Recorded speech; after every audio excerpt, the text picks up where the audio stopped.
If you were born before 1961, there is a letter sitting in a mailroom right now with your name on it, and what it says could change how much money lands in your bank account every single month for the rest of your life. That is not hype.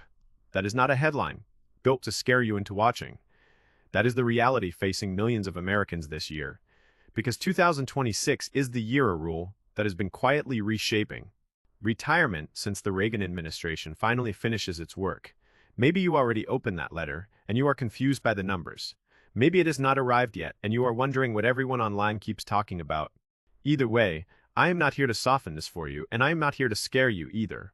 I am here to tell you exactly what changed, why it changed, what it means for your specific birth year, and what you need to do before it hits your check. Are you one of the millions of Americans directly affected by this? Stick with me, because by the end of this, you will know more than most people who work at the agency mailing out these letters. Before we go further, if you find this useful, subscribe, hit that notification bell, and drop a like, because I cover Social Security, Medicare, and retirement changes every single week that the mainstream outlets barely touch, and the algorithm only pushes this in front of more people, like you if you engage right now. Let's start with the part that matters most. If you were born in 1960 or earlier, you are standing on the other side of a rule that has been slowly phasing in for more than 4 decades, and most Americans have no idea it was even happening to them. Back in 1983, Congress passed a set of amendments to Social Security that gradually pushed the full retirement age, what the agency calls FRA, up from 65 to 67. They did not do it all at once, because doing it all at once would have caused a political firestorm. Instead, they rolled it out 2 months at a time, birth year by birth year, so slowly that nobody could point to a single day and say that is the day everything changed. That is not an accident. That is design. And 2026 is the year that design finally completes. If you were born in 1960, your full retirement age is now locked in permanently at 67. If you were born in 1959, it landed at 66 years and 10 months. If you were born in 1958 or earlier, you already crossed your threshold in prior years under the older numbers. So why does any of this matter to you sitting here in the middle of 2026 if the plan has been public since the 80s? Because this is the year the Social Security Administration is mailing out updated benefit statements and notices reflecting the fully completed rules, layered on top of a stack of other changes that took effect January 1st. If you have not filed for benefits yet, if you are debating when to file, or if you are already collecting and wondering whether your check is even calculated right, this is the exact moment all of those threads tie together. Have you checked your own full retirement age lately? Do you know it down to the month? Because I talk to people constantly who assume 65 is still the number, and that assumption alone has cost people real money. Do not let it cost you. Let me walk you through what actually shifted this year, because there is a mountain of noise out there, and I want to hand you the real, verifiable picture instead of vague panic. There are 6 major changes that took effect for 2026, and every single one interacts with your birth year in a different way. First is the cost of living adjustment, the COLA. For 2026, benefits went up by 2.8%. That number alone will not grab headlines. But let's put it in real terms that matter to your kitchen table. The average retired worker saw their monthly check rise by roughly $56, bringing the average benefit to somewhere around $2,060 a month. Over a year, that adds up to real money. But ask yourself honestly, is 2.8% keeping pace with what you are actually paying at the grocery store, at the pump, on your utility bill? That is not a rhetorical trick. That is a question you need to run against your own budget rather than trusting anyone's press release, mine included. The COLA is calculated using the Consumer Price Index for urban wage earners and clerical workers, CPIW for short. Comparing prices in the third quarter of one year against the third quarter of the year before, prices go up, your check goes up, prices go down, which has genuinely only happened a handful of times since the mid-1970s. Your check simply holds steady. It does not fall because of COLA math. That part, at least, is a promise the system has kept. The second change is the one tied directly to why you clicked on this video in the first place, and that is the full retirement age itself, finally completing its climb to 67. For generations, Americans grew up believing 65 was the magic number, the number your father retired at, the number stitched into the culture.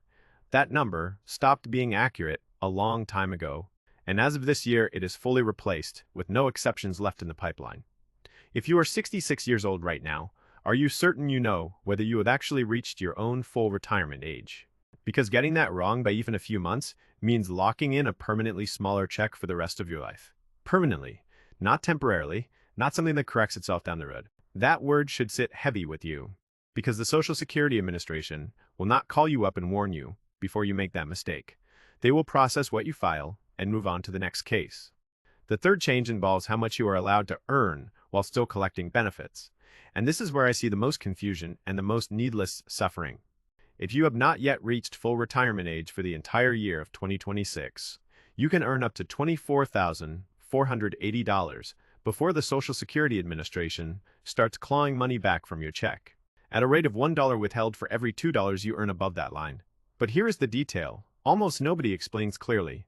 In the actual year you reach full retirement age, that limit jumps dramatically to $65,160, and the withholding becomes gentler too, just $1 for every 3 earned above the limit. Once you cross into full retirement age, this entire earnings test disappears. You can earn as much as you want with zero reduction, none, period. Did you know that distinction existed? Because I talk to retirees all the time who quietly cut their own work hours out of fear of losing benefits, when in reality, the money withheld under this test is not gone forever. It is repaid to you later in the form of a higher monthly benefit once you hit full retirement age. People are voluntarily shrinking their own income out of a misunderstanding that nobody in Washington bothered to clear up for them. The fourth change sits on the tax side of the ledger. The maximum amount of your earnings, subject to Social Security tax, jumped to $184,500 for 2026, up from $176,100 the year before. If you are still working, that means a slightly bigger slice of your paycheck gets taxed for Social Security this year. Yes, that might sting when you look at your pay stub, but it also directly funds the checks going out right now to today's retirees, including possibly your own parents, your own neighbors, maybe even you in a few years. This system is not an abstraction. It is a direct transfer from working Americans to retired Americans, happening in real time, and every adjustment to that taxable maximum changes the size of that transfer. The fifth change involves Medicare, and this is the one that deserves your full attention because it quietly eats into the COLA increase you just celebrated. The standard Medicare Part B premium rose from $185 a month in 2025 to $202.90 a month in 2026, an increase of about $17.90, or nearly 10%. For most beneficiaries, this premium gets automatically deducted straight from the Social Security check before that money ever reaches your bank account. So when people say their COLA increase vanished into thin air, this is very often exactly why. Do the math with me. If your COLA added roughly $56 a month, and your Medicare premium climbed by almost $18 a month, your real net gain is far smaller than the headline number ever suggested. Has that happened to you? Have you looked closely at your deposit and wondered where the raise actually went? This is not a conspiracy. It is arithmetic. But it is arithmetic. The agencies are not exactly rushing to spell out for you in plain English. The sixth change relates to required minimum distributions from retirement accounts, like traditional IRAs, which under the Secure 2.0 Act now begin at age 73 instead of 72. That is not technically a Social Security rule, but it interacts closely with how much of your Social Security benefit ends up taxable, because the income thresholds that determine whether your benefits get taxed have not been adjusted for inflation since the 1980s and 1990s. Sit with that for a second. Everything around you got more expensive. Your groceries, your insurance, your property taxes, but the thresholds that decide whether Washington taxes your Social Security check have been frozen in place for decades. That means more retirees every single year cross into taxable territory, not because they got richer, but because the government simply refused to update the math. That is not an oversight. That is a slow, silent tax increase on seniors that nobody in Congress has to vote on, because it happens automatically through inflation, while the rule stays exactly the same on paper. Now let's talk about that letter, because that is what brought a lot of you here in the first place. Every year, the Social Security Administration mails notices explaining your new benefit amount, reflecting the COLA increase, any changes to your Medicare premium deduction, And for people approaching the full retirement age threshold, confirmation of exactly when your own personal FRA falls. This is not some secret internal memo leaked to the public. It is a standard piece of mail sent to tens of millions of people every year, but the timing and content this year happen to collide directly with the completion of that 4-decade age phase-in. And that collision is exactly why so many of you are searching for answers right now. If your letter already arrived, did you actually read the whole thing, or did you skim it and toss it on the counter with the rest of the mail? Because buried in those details could be information that reshapes how you plan the next 5, 10, or 20 years of your retirement income. If your letter has not arrived yet, here's something worth doing today instead of waiting around for the mail carrier. Create or log into your personal My Social Security account directly on the official SSA.gov website. Inside that account, you can see your estimated benefits at different claiming ages, your exact full retirement age down to the month, your complete earnings history, and any notices the agency has already sent you. Waiting for paper mail in 2026 means waiting for information that is already sitting online right now, ready for you to check before you even finish this video. If this segment just clarified something you've been confused about, do me a favor and hit that like button right now, because it tells the platform to put this in front of more people who are searching for real answers instead of fear-driven garbage. Let's zoom out and talk about why this particular birth year cutoff carries so much emotional weight for people. If you were born before 1961, you likely grew up watching parents or grandparents retire at 65 without a second thought. That was simply how it worked. Full stop, no asterisks. You may have built your entire mental picture of retirement around that number without ever realizing the rules were shifting underneath you. Gradually, year by year, while you were busy raising kids, building a career, and living your life. Does that feel familiar? Does it feel a little unsettling to realize a number you assumed was permanent was actually a moving target the entire time? This is exactly why knowing your own full retirement age matters so much right now. Because claiming benefits even 1 year before your FRA results in a permanent reduction to your monthly check. And I want to stress that word again, permanent, because it does not correct itself later, no matter how long you live. If your full retirement age is 67 and you claim to 62, the earliest possible age, your benefit gets reduced by up to 30%, and it stays reduced for as long as you draw a check. On the other side of that coin, if you delay claiming past your full retirement age, your benefit grows by roughly 8% for every year you wait, all the way up to age 70. After 70, there is no additional benefit to waiting further, so that is generally treated as the practical ceiling. Think about what that actually means in dollar terms. If your full retirement age benefit would have been $2,000 a month, claiming at 62 could drag you down to around $1,400 a month. Waiting until 70 could push that same benefit up toward $2,480 a month. That is a swing of more than $1,000 every single month for the rest of your life, based purely on timing, purely on a decision most people make, without ever running the numbers. Have you ever actually sat down and calculated what claiming early versus claiming late would mean for your household? Most people have not, and that is not a knock on anyone's intelligence. It is because this information is scattered across government websites, buried in jargon, and never explained clearly by the very agencies whose job it is to explain it. Here is something else worth knowing. If you are married, widowed, or divorced, spousal benefits, which can be worth up to 50% of your spouse's full retirement age benefit, get pulled into these same age rules. Claim spousal benefits before your own full retirement age, and that amount gets reduced too. If you are divorced, as long as the marriage lasted at least 10 years, and you have not remarried, you may still be entitled to benefits based on your ex-spouse's earnings record. And here's the detail that stuns people every single time I explain it. Your ex-spouse does not even need to have filed for their own benefits yet, and they are never notified that you claimed against their record. Did you know that option existed? How many people do you think are leaving that money on the table simply because nobody in this entire system ever bothered to tell them? For widows and widowers, the rules shift again.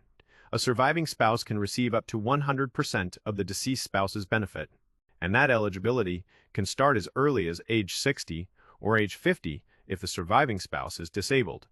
If the spouse who passed away had delayed their own claiming past their full retirement age, building up that higher delayed benefit, the surviving spouse inherits that larger amount instead of a smaller one. This is one of the most overlooked reasons that delaying benefits, when financially possible, can be such a powerful move for married couples because it is not just about one person's check. It is about protecting whichever spouse ends up living longer, and that protection either exists or it does not, depending on decisions made years earlier. Now, I want to address something directly, because honesty matters more to me than clicks. You have almost certainly seen other channels running videos with titles screaming that Social Security is about to vanish entirely, that benefits are being secretly slashed for anyone over 65, or that some shadowy new law is stripping seniors of their checks overnight. I am not going to tell you that, because it is not accurate, and pretending otherwise just to keep you watching would make me exactly the kind of dishonest operator I built this channel to expose. What is true, and what the Social Security Board of Trustees has publicly reported in black and white, is that the combined trust funds are projected to become depleted around 2033 if Congress takes no further action whatsoever. That does not mean checks stop being paid. It means that, based on current projections, incoming payroll tax revenue alone would only cover a little over 3/4 of scheduled benefits from that point forward, unless lawmakers act before then. Which, going back to those 1983 reforms we already discussed, is exactly what Congress has historically done whenever previous shortfalls approached. Is that a serious issue worth watching closely? Absolutely, and anyone who tells you to ignore it is not doing you any favors. Is it the same thing as your check disappearing next year? No, it is not, and you deserve accurate information instead of fear manufactured purely to keep you scrolling. So let's make this practical, because information without action is just anxiety with extra steps. First, log into your My Social Security account on the official government website and confirm your exact full retirement age along with your estimated benefit. At claiming ages 62, your own FRA, and 70, seeing your real numbers side by side, built from your actual earnings history, is worth more than any general chart, including every number I have walked through in this video. Second, if you are still working and under your full retirement age, look hard at the earnings limits we covered. $24,480. If you are under FRA the entire year, or $65,160 in the calendar year, you reach it. And remember that money withheld under this test is not lost forever. It gets factored back into a higher benefit later. That should change how you think about part-time work during these transition years, instead of quietly cutting your hours out of fear. Third, if you are married, sit down with your spouse and actually run the numbers on spousal and survivor benefits together, rather than each of you assuming your individual claiming strategy is the whole picture. The decision of who claims when can meaningfully shape what the surviving spouse receives decades down the road, long after the original decision is forgotten. Fourth, pay close attention to your Medicare Part B premium and how it interacts with your COLA increase. If you were on a fixed income, understanding that nearly $18 of your monthly COLA bump this year is already being absorbed by that premium hike helps you budget accurately instead of being blindsided when the direct deposit lands lower than you expected. Fifth, and this is the simplest step of all, actually open and read your Social Security notices the moment they arrive, whether by mail or through your online account. I know it is tempting to set official-looking government mail aside for later, but these letters carry personalized numbers specific to your exact situation, and later has a habit of turning into never. Here's the bottom line. If you were born before 1961, you are living through the final completion of a retirement age shift that has been rolling out slowly since 1983. Stacked on top of this year's cost of living adjustment, updated earnings limits, a higher Medicare premium, and tax thresholds that have not moved with inflation in decades, none of this is a secret conspiracy, and none of it means your benefits are disappearing. But it absolutely does mean the numbers you may have grown up assuming, retiring at 65 with no penalty, no longer reflect reality, and the gap between understanding these rules and ignoring them can mean a difference of hundreds of dollars every single month for the rest of your life. So here's my question for you. Before you go, have you actually checked your own full retirement age? Do you know what your benefit looks like at 62 at your own FRA? And at 70, if you are not sure, that is completely okay.